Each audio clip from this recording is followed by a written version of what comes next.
All right, let's go to Terry on line 2. How are you, Terry? Hello. How you doing, sir? How you doing, Pete? Very good. Thanks for calling the show. Good, sir. I'm calling you, sir, from Calgary, Alberta. Good for you. Good to hear from you. I actually live on Qualicum Beach, Vancouver Island. Very good. You got the country covered. And I'm very proud to say, sir, that I own 27 Newfoundland ponies. Do you indeed? Wow. That's yes, sir. I own. That's good. I own approximately maybe 6% of the herd that we have today, that's alive today. Fantastic. Wow, that's a huge undertaking. Now these are all yes, that's it. full bred Newfoundland ponies, or well, I bought 4 in Newfoundland, and I had them shipped to Langley, BC, where I lived for 15 years. Uh-huh. And I bred my stallion with the 3 mares that I had at the time. Mm-hmm. And I ended up with 30, and I sold 3, which leaves me now with 27.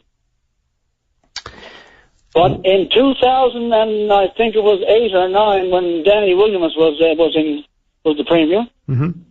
I wrote him a letter asking if they would grant me, loan me, or whatever, a piece of land to put these ponies on if I were to bring them back home. Mm-hmm. And I waited for months before I heard back, and by the time I did hear back, I bought a place in Qualicum Beach on Vancouver Island. What was the answer you got back? Well, the answer was he asked the Minister of Tourism personally, he said, to handle this case. Uh-huh. So by the time I heard back from him, I already bought a place over in Qualicum Beach for $500,000. So you don't know if they would have come through with a piece of land in the end or not? Well, I had to call him back, and I told him that I just bought a piece of property because I had to get my ponies. I had to put them someplace, right? Right. Because I was renting. Mm-hmm. So I bought a piece of property, and I called him, and I told him that I couldn't move right away because I just bought this piece of property. Now, since that, the next year or the year after, I think it was, I'm not sure, I wrote the government back again, and I asked if the deal was still on the table, if I got these ponies home, would they help me in any way? Mm-hmm. Right? Mm-hmm. And they keep telling me, yes, that they will, but they don't give me any direction as to how they're going to help me or how I can go about, getting any help. No, you want to get that in writing for sure before you go anywhere.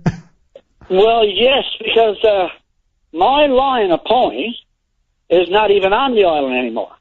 Yeah. So they only have so many stallions to breed with, mm-hmm. and I actually got 12 stallions. I mean, from 3 different mares, but 1 particular stallion in the meantime, right? Right. But I got 15 mares, and I just can't get anybody to tell me how they're going to help me or give me any direction as to how they're going to help me. They don't seem to have any interest in the Newfoundland pony, only maybe to use them, for some kind of a tourist thing, maybe to get someone down to try to make some money on tourism. Do you know this? But, I mean, if they were truly interested, I mean, they would help me in some way. I mean, to do what I'm trying to do here.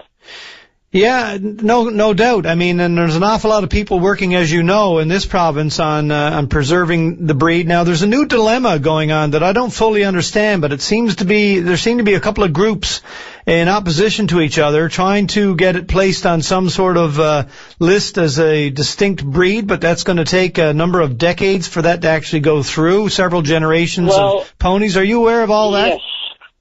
Yes, actually, I was a member of the Newfoundland Pony Society. Notice there was part. Right. And then I am a board member of the Newfoundland Pony Breed Association. Okay. So the Newfoundland Pony Breed Association, we've been trying for years to get the ponies registered as a breed. Right. But because they are a heritage animal for the province of Newfoundland. Mm-hmm.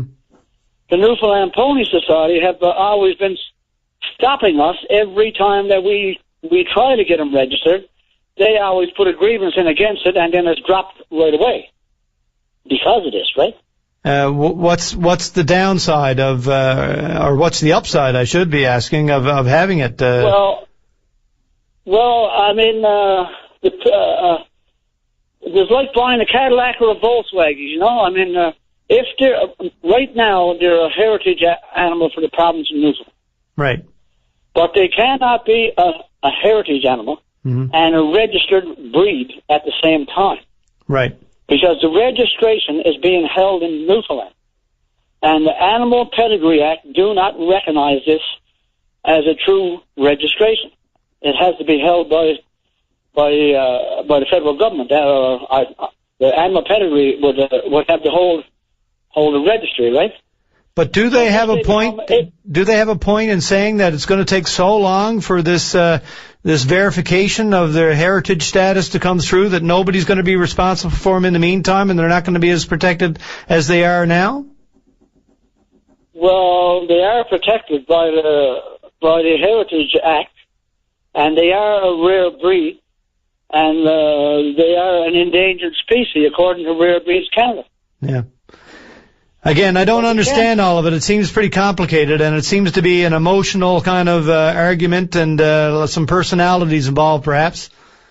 There certainly is, and there's been a lot of personalities involved in this, I mean, since it started. A lot of it is personal and has nothing to do with the pony. Right. A lot of it seems to be personal, you know? So the ponies aren't being well served through that, are they? No, I mean, the pony don't get anything out of this, only people fighting over it. That's all they get, right? Right. You know? But if they were truly interested, I mean, they would try to get, I mean, there may be maybe 100 ponies left on the island of Newfoundland, perhaps. You know? And I told the government that my line of pony is not there anymore, and that I could bring my stallions back home and mix up the breed and, you know, and try to make sure that we do continue on with these ponies, right, as a breed, you know. It sounds like quite an expensive venture you've got there, and an awful lot of money to bring them back as well. Well, it's $30,000 to get them home. That's not. I mean, I'm not worried about that part. But when I get them home, where do I put them? Is the question, you know. Right. Because they told me that I asked them if they would lease me a piece of land or grant me a piece of land or what have you. But they all say yes, but I can't get anybody to, you know, to give me any direction as to how to go about this, you know. And I'm after talking to everybody from the janitor right up to the premier. And you've been speaking to Mr. French, the Minister of Tourism? In fact, I called his office no more than 2 weeks ago, and they told me that the secretary told me that they were going to get his right-hand man to phone me back. Yeah. But I guess like everybody else, he lost my phone number, I guess, eh? You know, because nobody... The right-hand man left town.